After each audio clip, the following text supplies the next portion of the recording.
Hey guys, Peter here to do an EP review. Today I'm here to tell you all about the debut EP from a band from Calgary, Alberta, Canada in Vertigo, Sex, Love, and Chaos, out July 10th on Rodshot Records. This release has 4 tracks, 17 minutes in length. These guys mix hard rock with blues and with a little bit of jazz, and that's the overall sound that you're going to get from this release. I was really impressed with what they did. They could have easily created 4 songs that have a lot of similarities to them that perhaps almost sound the same or fall under the same pattern, but that's not the approach they took. They took a more eclectic, a more diverse approach as far as the sound is concerned, creating 4 songs that feel and sound very different from each other. They all have the same elements, but it's how you mix those elements that determines the difference between them. So they all start at the same point, they just finish somewhere else. I love this dynamic.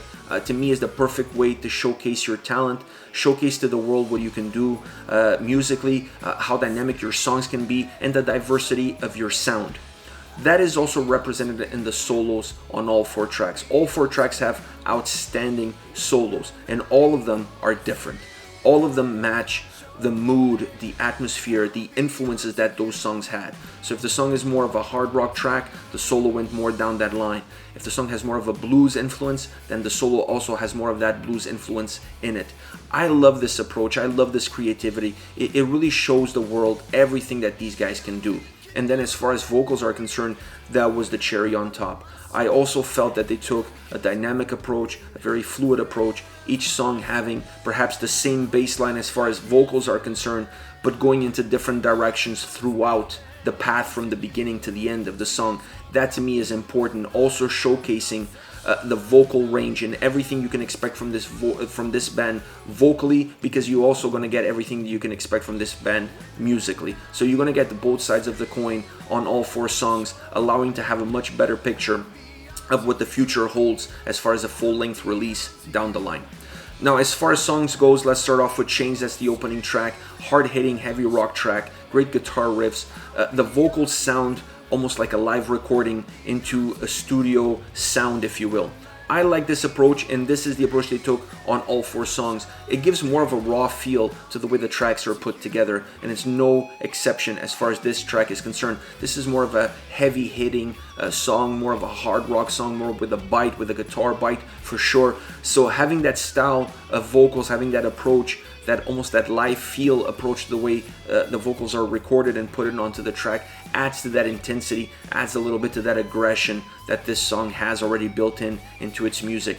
The chorus is a lot more explosive, it has a lot more melody, it really gives a boost of energy to the way the song is constructed. The solo is amazing. The solo follows the same dynamic, understanding that fast tempo, that heavy hitting song, and then it captures that and explodes it onto the track. Then the song closes off with a chorus, which to me is the perfect way to balancing out a song that is this dynamic. It really pulling you in a few different directions, heavy hitting, like I said. So you needed to go back into that chorus in order to give you this sense of substance and closure that the song really needed. Next, Bad Enemy. This is more of a rock song, doesn't have that same edge as Chains. It definitely takes the foot off the pedal a little bit.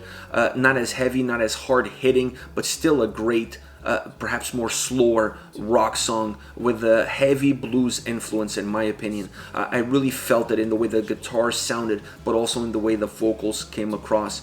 It really permeates that influence through all the different parts, all the different portions of the song, from the beginning all the way to the end.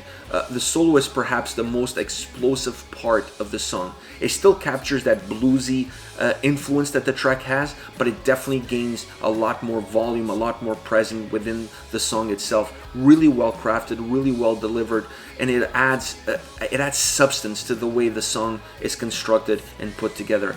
I love it, how it sounds and how it adds flavor to the overall track. Next, The Night. Also a bluesy track, but also with a little bit of a jazz influence in the way it comes across. At least to me, I had that feeling that this song is kind of like a little bit in between. It has a little bit of what Bad Enemy has as far as that rock bluesy sound, but then it adds a little bit of a cabaret jazzy feel in the way it's constructed, and the way it's put together, and the way it's delivered. I like this style, I like this approach specifically for a song like that because it matches the lyrical content extremely well. You're listening to this song, you're listening to the lyrics, and the music represents the lyrics to perfection. It really paints the picture of everything that they're telling you in the song. It's coming at you with the music. It becomes the soundtrack to the lyrics. Extremely well connected, very well done, very well put together, and very well delivered. I really felt that this was an important song to have because it shows the creativity that the band has. It shows that they're not afraid of taking risks, taking challenges, creating songs that are a lot more layered, that have more volume, that have a little bit more thickness to their sound. This one is definitely one of those songs. And I love how it comes at the end, towards the end of the song, getting a little bit more stripped down with the chorus vocals singing almost a cappella. It feels that way because the song starts to lose a little bit of its volume and its sound towards the end.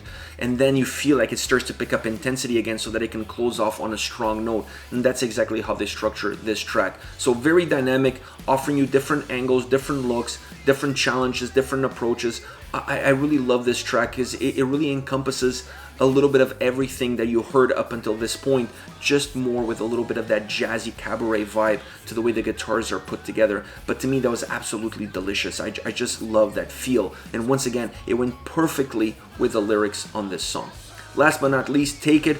More of a classic rock song. I really felt like perhaps this is the more down-to-earth, stripped-down, pure rock track of all four. All the other ones had other influences at play. All the other ones had different elements that really drove that rock sound into different arenas, into different plateaus. This one feels to me as more of the bare bones rock sound and structure all the way through, having more of a throwback feel to it as well.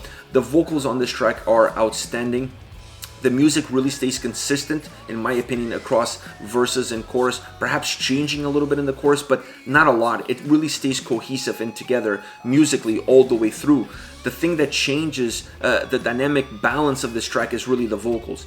They go in different directions. You can see and you can hear the full range on this song. If you had any doubts vocally what this band can do, this song dissipates all doubts, because I really feel like this is the track where you can showcase exactly what you're going to be able to expect from the vocals on any song. It goes everywhere. It has such a wide range, such a wide approach, but it matches the feel of the song perfectly. Understanding when you need to have a little bit more of a somber delivery, understanding when you need to be a little bit more melodic, and then also understanding when you need to completely go over the top and just explode onto the track, giving the song the energy that it's perhaps not getting from the music around it. So allowing the vocals to be on the forefront, to showcase themselves and be the main focus, the main spotlight of this track. This is it. This is In Vertigo, Sex, Love, and Chaos. Once again, out July 10th on Rot Shot Records. This is their debut EP. Really impressive. 4-track, 17 minutes that you're not going to regret listening to. All right, guys, let me know your thoughts. Use the comment section below. Tell me what you think about the band, the style, the 4 songs. I'll be reading those and getting back to you. Take care, guys.